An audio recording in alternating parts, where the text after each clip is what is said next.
Welcome sa Tanzania, isang bansa na may natural na kagandahan. Sa isang side, sabana na sobrang lawak na masarap panoorin habang nakahiga. Tapos biglang may highlands na parang bagyo na nag-level up. At may pa-Indian Ocean pa sila sa gilid, halos kinumpleto na ng kalikasan. Entrance fee na lang ang kulang. Ang Tanzania ay hindi lang basta lupa at tanawin. Ito ay buffet ng kultura. Iba't ibang tribo, iba't ibang wika, iba't ibang tradisyon. Pero sama-sama parang family reunion na walang nag-aaway sa mana. Ngayong 2026, inaasahang aabot ang populasyon nila ng mahigit 7.1 billion. At etong kakaiba, halos kalahati ng populasyon nila ay below 25 years old. Dahil yan sa maagang pag-aasawa. At kadalasan 4 hanggang 5 ang Junakis. Kaya yun, youthful energy overload, parang buong bansa nakarobast. Kaya naman ang kultura nila buhay na buhay. Musika, sayawan, negosyo, diskarte, lahat may fresh battery. Hindi pa pagod ng tuhod, hindi pa nagre-request ng salonpas ang likod. Sa usapang relihiyon, malaking parte ito ng buhay nila. Pero ang Tanzania ay isang secular state. Ibig sabihin, may freedom of religion. Walang pilitan, walang dito ka lang dapat, respeto lang. Tinatayang mga 63% ay Kristiyano, mga 34% ay Muslim, at may maliit na porsyento na sumusunod sa traditional beliefs. Ang mga Kristiyano kalat sa iba't ibang rehiyon. Ang mga Muslim naman, mas marami sa coastal areas, lalo na sa Zanzibar. Ang Zanzibar ay dating sentro ng spice trade, dating kabisera ng Omani Sultan, lugar kung saan nagtatagpo ang Africa, Arab, Persia at Europe. At ito ang solid. Sa Zanzibar, halos 99% Muslim ang populasyon. Halos buong isla naka-Friday mode. Isa ito sa pinaka-predominantly Muslim regions sa buong Africa. Pero kahit ganon, magkakatabi pa rin ang mga komunidad ng maayos. Iba-iba ang paniniwala pero iisa ang bansa. At sa Tanzania, ang diversity hindi dahilan ng gulo, kundi dahilan ng kwento.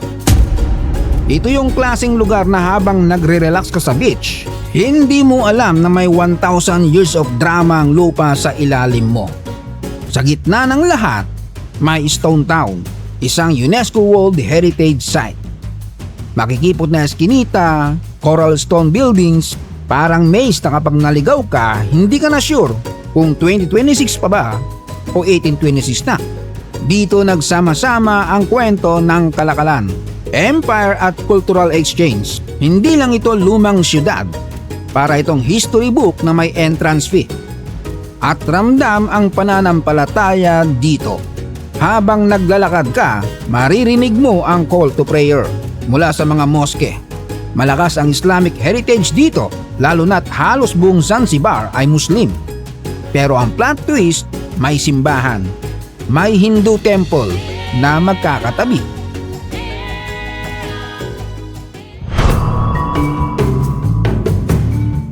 Dito proud ang mga tao sa tradisyon nila. Fasting, festival, communal meals, prayer gatherings, labo-labo pero may respeto. So bakit ganito kamultikultural? Balik tayo sa mga sinaunang ruta ng kalakalan sa karagatang Indiano. Noong 8 to 10th century pa lang, may Arab at Persian raiders nang dumadayo. Hindi lang sila nagdala ng mga pampalasa at mga kalakal, nagdala rin sila ng lengguwahe, architecture at Islam. Pero ang pinakamalakas na impluwensya ang Omani Arab culture. Sa loob ng maraming siglo, ang Zanzibar ay pinamumunuan ng Omani Sultanate at dito naging spice boss ang isla. Ang koneksyon ng Oman at Zanzibar mahigit 1,000 taon na. Sakay ng mga barko gamit ang monsoon winds, parang ancient grab shipping pero walang tracking number. Hindi lang sila nagdala ng ivory, gold at spices. Nagdala sila ng sistema ng pamamahala at kultura na hanggang ngayon buhay pa. Ang pinakamatinding turning point ay noong 19th century. Si Sultan Said bin Sultan ng Oman, inilipat ang kapital niya mula Muscat papuntang Zanzibar. At yung bigla naging political at economic heart ang Omani power sa East Africa ang isla. At doon nagsimulang umangat ang Zanzibar, bilang isa sa pinakaimportanteng trading hub sa mundo, lalo na sa mga spices. Noong 1964, nag-unite ang Zanzibar at Tanganyika at ipinanganak ang United Republic of Tanzania. Parang civil wedding ng dalawang teritoryo, pero kahit nagpakasal na, napanatili ng Zanzibar ang sariling identity. Malakas pa rin ang Islamic tradisyon, ramdam sa pananamit, social customs at daily life. Kapag Eid al-Fitr at Eid al-Adha, grabe ang selebrasyon. Parang pista na may international flavor. Sa usapang pagkain, dito ka matatalo. Cardamom, cloves, cinnamon, cumin, amoy pa lang, ulam na. Pilau rice, biryani, spiced tea, lasang Middle East pero may African twist. Parang fusion na hindi trying hard. At kung akala mo beach lang ang highlights, bay meron pa. Architecture pa lang, parang History Channel na. Sa Stone Town makikita mo mga lumang gusali na pang drama sa nakaraan. Bawat pader may kwento ng kapangyarihan, kalakalan at kolonyal era. Parang tahimik lang sila. Pero kung makapagsasalita ang mga pader na yan, baka kailangan mo ng popcorn.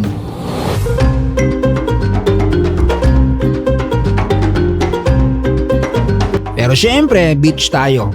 Mahabang white sand, turquoise water na nagbabago ng kulay sa buong araw. At sa ilalim ng tubig, coral reefs, calm lagoons, paraiso para sa swimming at snorkeling. Pero hindi lang yan pang turista. Para sa maraming Zanzibari, ang dagat ay kabuhayan. Tuwing madaling araw nakikita mo ang mga wooden dowboats na dahan-dahang dumadaos-dos sa tubig. Mga mangingisda, dala ang simpleng lambat, kaalaman at syempre spices. Pero hindi lang lupa at dagat ang buhay dito, musika din. Ang Taarab music, poetic lyrics na may Middle Eastern instrument.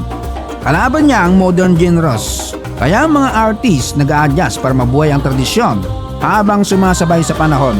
At ang sayaw, energetic, maindayog, malalakas ang drum beats, makukulay ang costume, may meaning bawat galaw.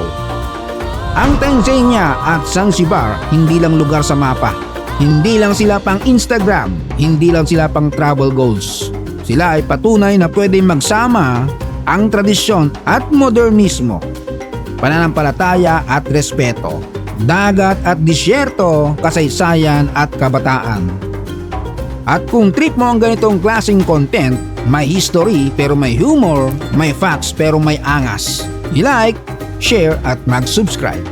Shout out sa Paro Chill family, Divina Sombrio from Toril, Davao City, Leonida Fuentes ng Calbayog City, Samar, Welhim Roluna from Davao City, Manantan family from Sitio, Pajo, Baese, Quezon City, Erwin Valenzuela from Taytay, Rizal, Edwin Mangat from Mandaluyong, Erlinda Baza, Manila, Linyen, Ruben Pareño from Iloilo, JP Serna from Balambang, Cebu, and Sultan Kudarat, Jazz Magdalita na nasa Saudi Arabia, sa Magdalita at Malibago family ng Malibago, Marinduque, at kay Ruby Moreno ng Long Beach, California.